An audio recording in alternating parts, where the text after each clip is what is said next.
Ada seorang syekh cerita dalam salah satu ceramahnya, cerita tentang seorang dokter perempuan di sana, di Arab sana. Ada seorang anak lelaki bawa ibunya masuk ke dokter ini, subhanallah. Ibunya ini gila ya. Anak-anak muda belum nikah, dia bawa ibu. Nanti ibunya tersenyum sendiri, ketawa sendiri. Masuk ke ruang dokter itu, mejanya dokter diputerin sama ibunya. Anaknya minta maaf, ya dok, kata dia, sekali-kali nanti ngeliat di televisi dokter itu ada gambarnya Ka'bah. Ibunya ngomong, nak, kau bukan nak ngomong, kamu bohong mat kau bohong sama ibu. Katanya mau dibawa umroh ibu, kata dia. Nanti diludahin anaknya, digigit anaknya, nanti kerudungnya ibunya terbuka, dipasangin lagi.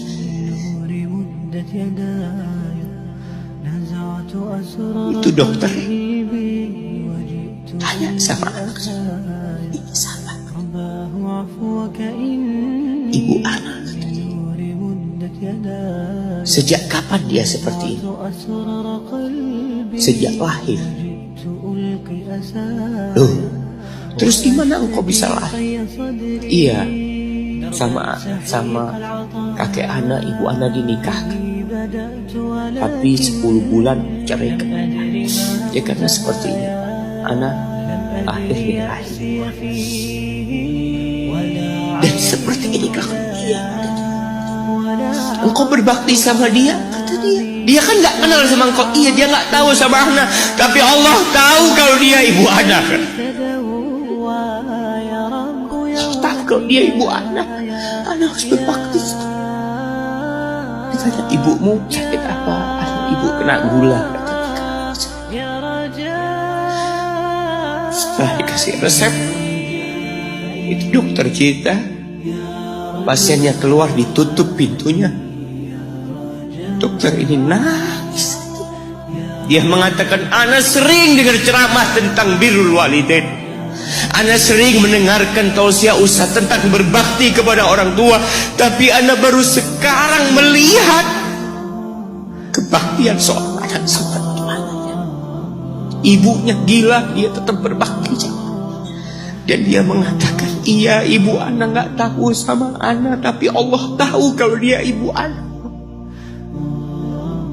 Dan yang ngasih wasiat supaya kita berbakti sama orang tua itu Allah, jemaah. Apapun yang dilakukan orang tua kita.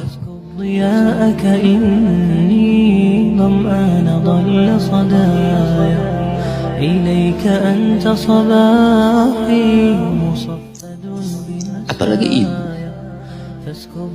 Allah katakan, hamalathu ummuhu kurha wa wada'athu kurha. Ibu kita, hamil kita itu dalam kondisi yang sulit.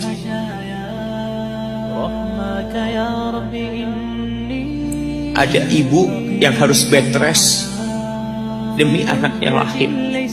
Demi kita lahir, ibu kita itu bed rest. Capek dikit keluar darah.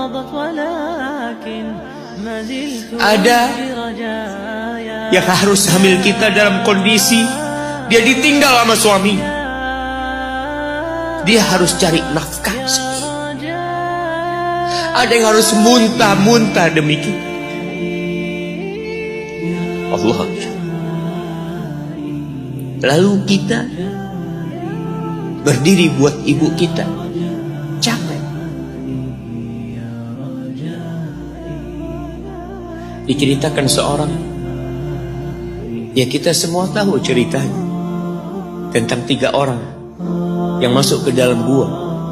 Kemudian gua itu tertutup dengan batu yang menggelinding. Lalu mereka bertawasul dengan amal soleh mereka. Salah satunya yang mengatakan, ya Rabbi, Allahumma, ya Allah, aku punya 2 orang tua. Aku punya 2 orang yang aku senantiasa memberikan susu kepada keduanya sebelum keluarga yang lain minum susu. Dia sudah menikah, dia punya istri, punya anak. Pada suatu hari, ya Allah, aku kejauhan cari rumput, sehingga aku balik dalam kondisi orang tua sudah tidur. Maka aku peraskan susu buat keduanya, ya Allah. Allah tahu, tapi dia mau cerita sama Allah. Dia ingin tawasul dengan amal soleh dia. Lalu aku taruh di wadah. Aku datang ke bapak ibuku, mereka tidur. Maka aku berdiri di hadapan kedua. Jamaah, bukankah bisa dia taruh di sebelah meja ibunya susu itu? Dia ambilkan meja, taruh di sana, dia bisa tidur. Dia sudah berbakti sama orang tuanya dengan seperti itu. Tapi anak ini tidak.